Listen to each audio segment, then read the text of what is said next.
राम के भाई भरत, जिन पर सबसे कम चर्चा होती है, सबसे कम भरत पर बोला गया है। लक्ष्मण उनके साथ 24 घंटे रहते हैं। शत्रुघ्न पर तो कम ही बोला गया है, भरत पर सबसे कम बोला गया है।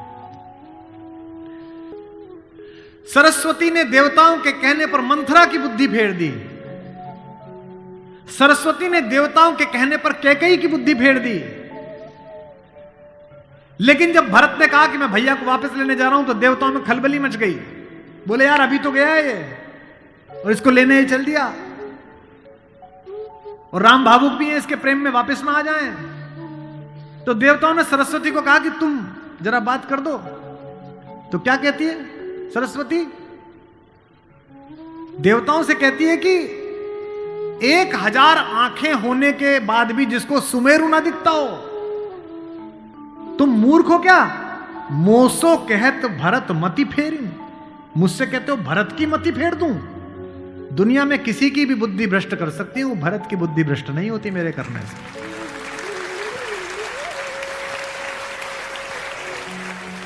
भरत जब भैया को ढूंढते हुए निकले, तो पूरे खानदान को लेकर निकले।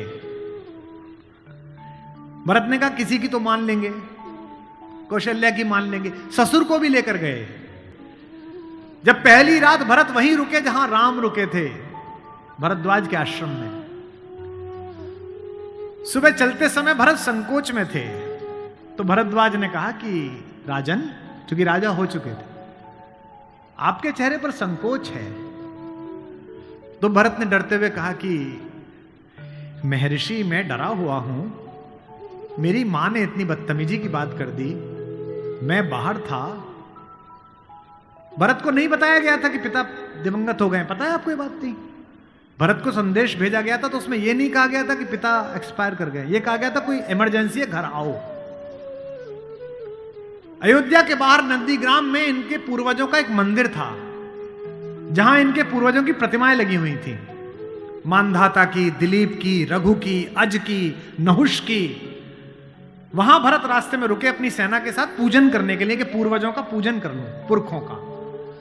पुरोहित ने हाथ में थाली दी, तो पहले इसका पूजन प्रथु, जो सबसे पहले जिनके कारण ये पृथ्वी कहलाती है, इनके घर के, फिर मानधाता का, फिर राजा बलि का जिन्होंने अपना मांस दे दिया था, रंतिदेव का।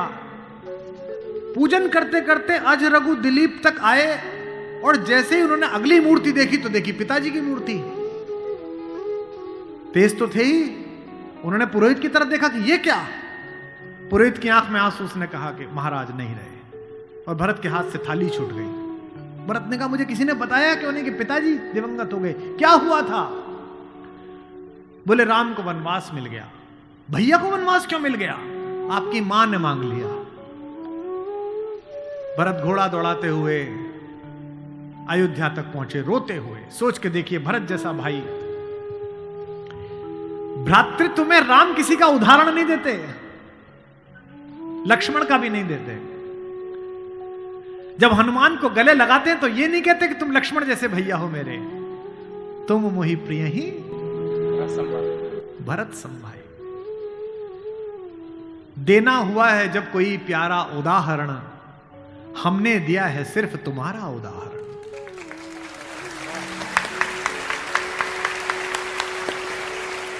कि भरद्वाज से भरत ने पूछा कि भैया मुझे माफ तो कर देंगे ना?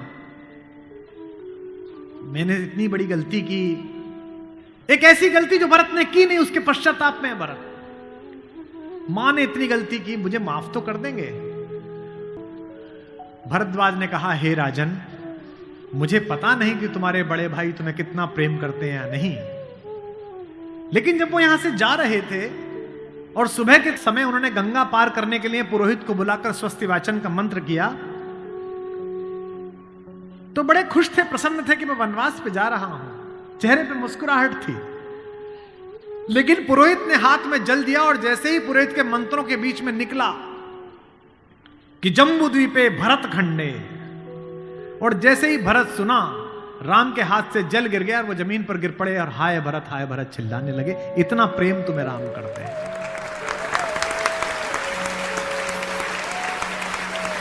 राम करुणा से भरे हुए, इसीलिए करुणा निधि है। इसीलिए कहता हूं कि इस कहानी से पॉलिटिक्स सीखिए, इस कहानी से स्ट्रेटेजी सीखिए, इस कहानी से ह्यूमन वैल्यूज सीखिए, फैमिली वैल्यूज सीखिए। और जो राजनीति में लोग काम करते हैं उनसे भी अनुरोध है कि सदा जनता की भावनाएं ही सत्य नहीं होती। इस देश का पहला लोकतंत्र का मानक गढ़ा राम ने, जिसने कहा कि जनता ही सदैव सत्य नहीं है, नीति सत्य है। मैं इसको सिद्ध करके बताऊंगा अब आपको। जब राम जंगल गए तो सब दुखी थे, सब परेशान थे, हर आदमी उन्हें लौटाना चाहता था। अगर राम उसी दिन लौट आते तो सब खुश हो जाते। लेकिन राम ने जनमत का सम्मान नहीं किया, नीति का सम्मान किया। जब पहली बार चित्रकूट पहुंचे तो वन देवी उनका स्वागत करने के लिए आई। वन देवी ने पूछा कि आप मेरे यहां विश्राम करने आए हैं, मैं आपके लिए क्या कर सकती हूं। तो राम ने क्या मांगा होगा सोचो। राम ने कहा कि हे वन देवी, बाकी सब ठीक है, निभा लेंगे, पर्णकुटी बना लेंगे, फल फूल खा लेंगे, जिस रास्ते से मैं आया हूं उसके कांटे हटा देना। वन देवी ने कहा कि आप तो आ चुके, अब कांटे हटाऊं ना हटाऊं इससे क्या। राम ने जो उत्तर दिया वो आपकी आंख भिगोने के लिए काफी है। राम ने कहा कि मेरी तो कोई दिक्कत नहीं है, मेरे पैर में कांटे लग गए, पर मुझे ढूंढता ढूंढता मेरा भाई भरत इसी रास्ते से आएगा, उसको कांटे नहीं चुभने चाहिए, कांटे हटा दे।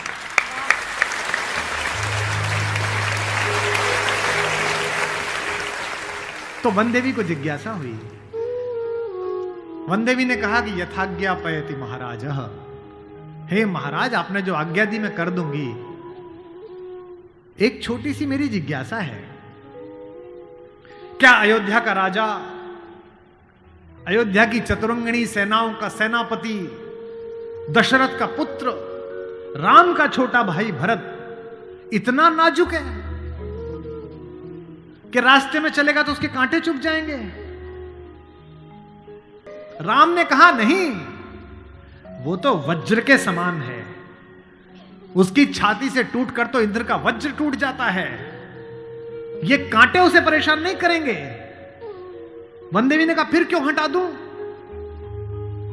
बोले परेशानी यह है कि जब उस रास्ते पर आएगा अगर एक कांटा भी चुभा तो उसका दिल यह सोचकर टूट जाएगा कि मेरे कारण मेरे भैया को इन कांटों को झेलना पड़ा है।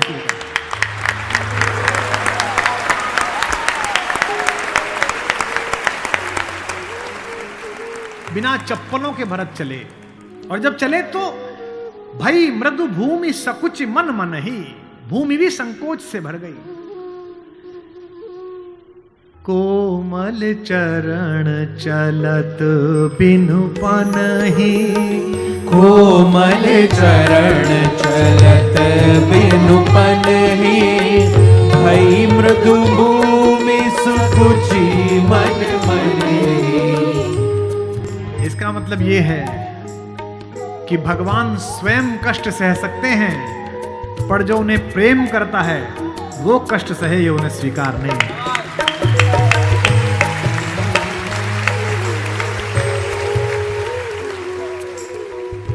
चित्रकूट में रात्रि का समय है, चांदनी खिली हुई है, चंद्रमा निकला हुआ है। ये वो पल था जहां से राम की कहानी पलट सकती थी।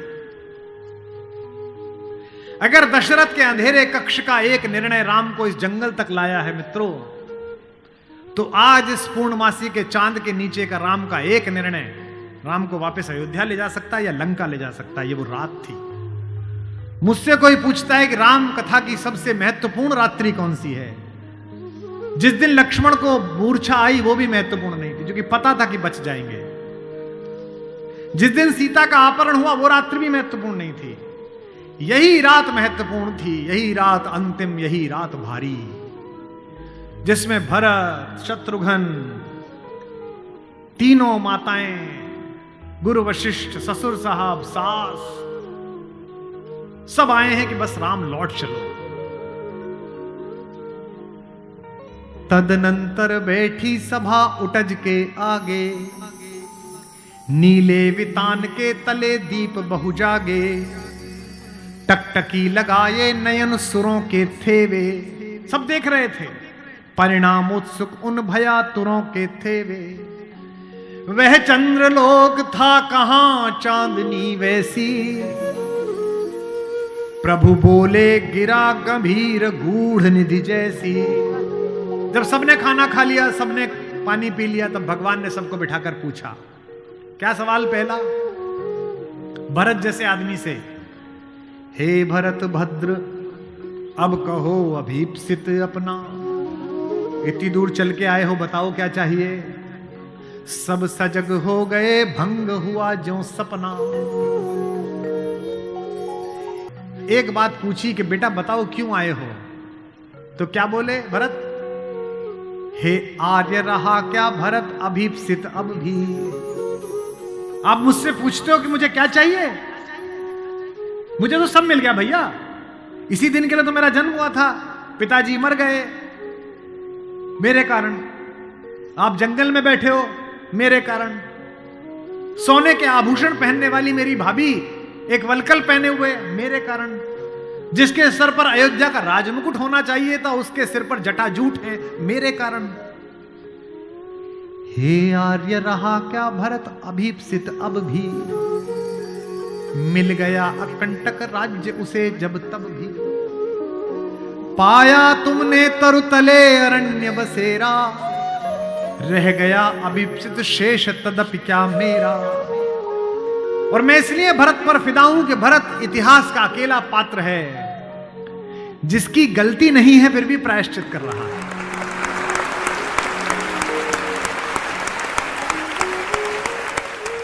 भरत अकेले हैं जिनकी कोई गलती नहीं है, उनकी मां की गलती है और वो प्रायश्चित कर रहे हैं। यहीं से राम का लोकतंत्र प्रारंभ होता है। कैसे? पूरी अयोध्या सोचती है कि कैकेयी अपराधीन है। राम उस रात दो काम करते हैं। भरत को लोकतंत्र का मंत्र देते हैं और कैकेयी को स्वीकार करके क्षमा का मंत्र देते हैं। उन्हें पता था कि अगर भरत लौट भी जाएगा तो जीवन भर मां से बात नहीं करेगा, पूरी अयोध्या इनके नाम पर नाराज रहेगी। इसलिए जब तीनों माएं पहुंची हैं, प्रथम राम भेंटी कैकेयी। राम ऐसे थोड़ी है कि हायरार्की नहीं जानते हो कि पहले अपनी बड़ी मां का प्रणाम करें, फिर सुमित्रा का प्रणाम करें, फिर कैकेयी का प्रणाम करें। उनको पता था कि कैकेयी के बारे में लोगों के मन में अच्छी धारणा नहीं है। अगर देश के प्रधानमंत्री, आपके प्रदेश की मुख्यमंत्री किसी ऐसे व्यक्ति को मिल लें जिसके बारे में आपकी अच्छी धारणा न बन रही हो, तो आपकी धारणा बदलती है कि प्रधानमंत्री मिले थे, मुख्यमंत्री मिली थी, इसका मतलब अच्छा है। अगर ऐसे व्यक्ति की प्रशंसा कर दें, वो तो राम है। उनको पता है कि कैकेयी की मनोदशा कैसी है। और कैकेयी खुद कहती भी है, कहती है बेटे मुझसे जो अपराध हुआ है वो किसी से नहीं हुआ है। कहते आते थे अभी सभी नरदेही, माता न कुमाता पुत्र को पुत्र भले ही। पर हाय आज यह सुने विरुद्ध विधाता, है पुत्र पुत्र ही बनी कुमाता माता। क्या कहती हैं?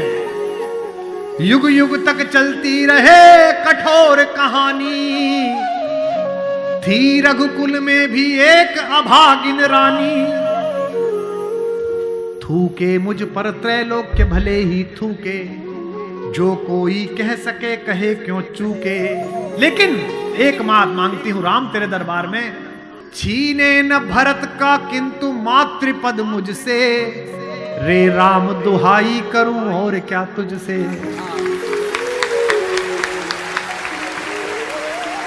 सोचिए कैसा क्षण है, अपने ही बेटे को मांग रही है राम से। कैकेयी अपने बेटे के लिए कह रही है कि राम तू सबको सब देता है बेटा, मुझे सिर्फ इतना दे दे, मुझे रानी मत रहने दे, जंगल में रख ले, भरत की मां बनी रहूं बस। इसी के लिए तो सब किया था। राम ने क्या कहा? हे अम्ब, ओ मेरी मां, हे अम्ब तुम्हारा राम जानता है सब। इस कारण वह कुछ खेद मानता है कब। फिर राम को याद दिलाया कैकेयी ने कि बेटा तुझे याद है, तू आधी रात उठ के भाग जाता था मेरा सपना देख के। कौशल्या से कहता कि मां मैंने छोटी मां का सपना देखा है, मुझे छोटी मां के पास छोड़ के आओ। और तुझे गोदी में लेके कौशल्या मेरा दरवाजा खटखटाती थी, अरे ओ कोयल, ये तेरा कोयल का बच्चा जाग गया, रो रहा है तेरे लिए। होने पर बहुधा अर्धरात्रि अंधेरी,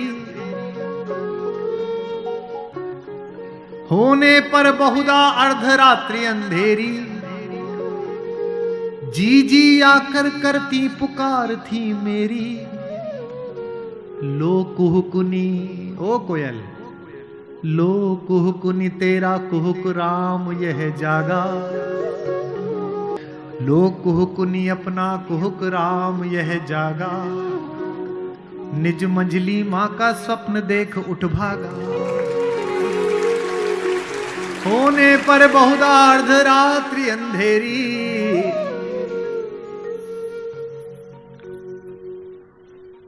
राम ने क्या कहा, मैं वही राम तू वही कैकेयी मेरी। कि 100 बार धन्य वह एक लाल की माई। कौन? 100 बार धन्य वह एक लाल की माई, जिस जननी ने है जना भरत सा भाई।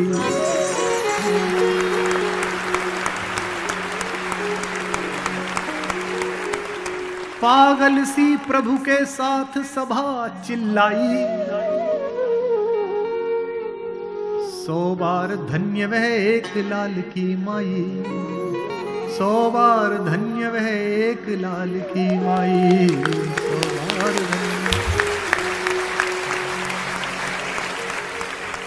कौशल्या से लेकर जनक तक सबका बहुमत राम को लौटाने का था, लेकिन राम नीति के साथ रहे। जनमत की उपेक्षा नहीं है।